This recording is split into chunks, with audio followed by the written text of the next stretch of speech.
YouTube, what up? Welcome to another edition of Wrestling with Watts, special Thanksgiving edition of Wrestling with Watts. And I'm Watts. I hope everybody's having a great Thanksgiving. I hope everybody's eating some good food. I hope y'all are amongst family. Actually, if you're taking the time out of your Thanksgiving day to listen to me talk about wrestling or in general, I truly appreciate you. If you're new here, please like and subscribe and stay. But yo, today, actually, I'm not done with Thanksgiving, yo, man. I hope y'all eating good too, man. Like me, I work out a lot, so I'm looking forward to this day mainly because I actually get to eat crazy. I get to eat crazy. My mom, she don't really do like the super traditional Thanksgiving. She cook oxtail, she cook greens. I guess it is technically traditional, but she don't cook a turkey no more, which I'm not totally mad at because the turkey be dry as hell unless it got some really good gravy with it. Mashed potatoes, all that good stuff. I hope y'all eating good in general. Caribbean, all of that, white, black, Asian, whatever you are, I hope you're eating good tonight. But yo, I'm here to talk about Bret Hart. So Bret Hart, he was on a live podcast not too long ago, and he was talking about how Vince McMahon and Shawn Michaels were in cahoots to get him out of here. And then he also said, or he didn't even allude to it, he just straight up said it. He said that Shawn Michaels and Vince McMahon was getting it in. Now, that might be a little, I'll leave that to you guys. But what I do feel is that I totally understand why he be going on these tirades. Really and truly, I understand. I'm not saying it's right, but I understand why he feels the way he feels. When you take a look at it, his whole reason for being post-retirement is, yo, everybody who's unsafe, I'ma call him out on it.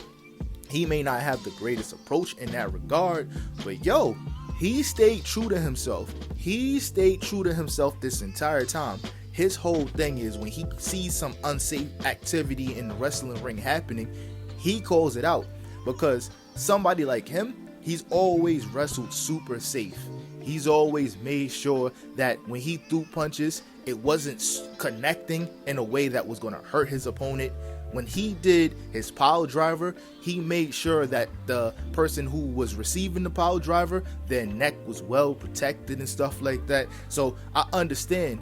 He made sure that he always protected anybody he was opposite of the ring against. You know what I'm saying? So for him to be in there with a Goldberg, somebody who was already super green, and he lands that kick that ultimately ends his career, I would probably be mad too. I'm not gonna lie. I lost millions.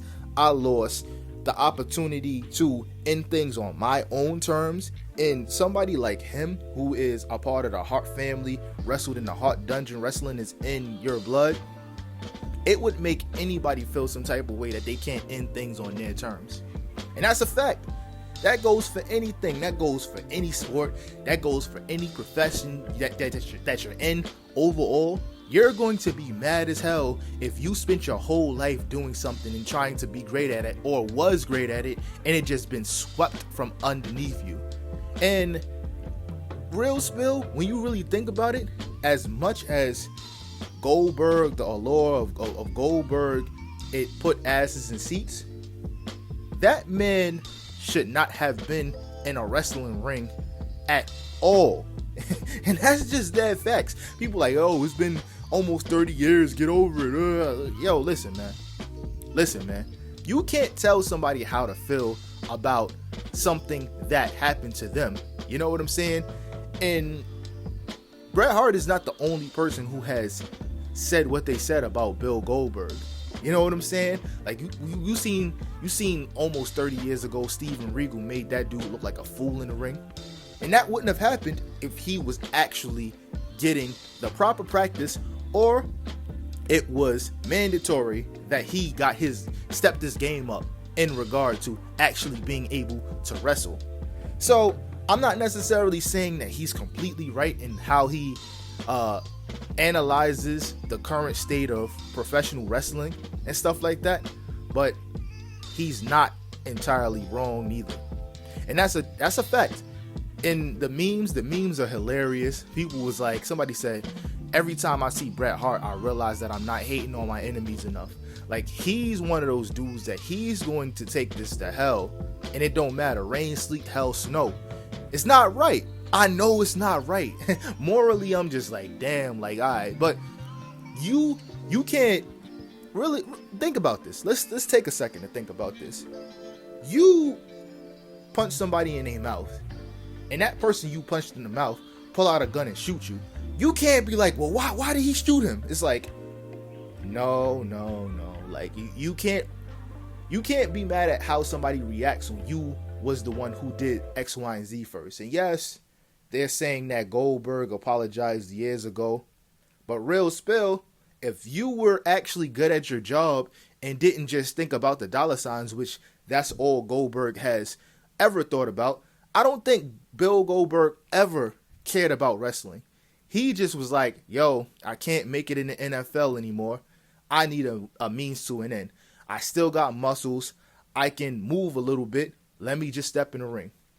But never once tried to learn how to have a match longer than 5 minutes. And every time they did try to put him in the position to have a match longer than 5 minutes, you seen how that turned out. Like, there's proof all over the internet of us seeing how that turned out. So I totally understand why Bret Hart feels the way he feels. Real spill. You may not, and I don't give a damn. Because at the end of the day, it's not you in his position. And if it was you, I promise you'd feel a lot differently about all of this. So that's what I feel. Let me know what you guys think in the comment section below. Do you think that Bret Hart be going overboard? Do you think he be taking it too far? Maybe he do be taking it too far, because like Sheamus caught astray. Maybe it wasn't with no malicious intent, but he was like, yo, Sheamus needs to learn how to throw a punch. I mean, yo, he's been in the WWE for 15 years. More than that. He is who he is. It ain't going to happen. His hate for Seth Rollins and all of this other good stuff, I understand why y'all feel the way y'all feel, and I need y'all to put those in the comment section below. So, with that being said, please have a great Thanksgiving. Please be safe. Please enjoy your family. Be around love somebody today. And if you're working, thank you for your customer service. You know what I'm saying? Stuff like that. I'm a little twisted. I ain't even gonna lie to y'all. But yo, I love y'all. I'm out. Peace.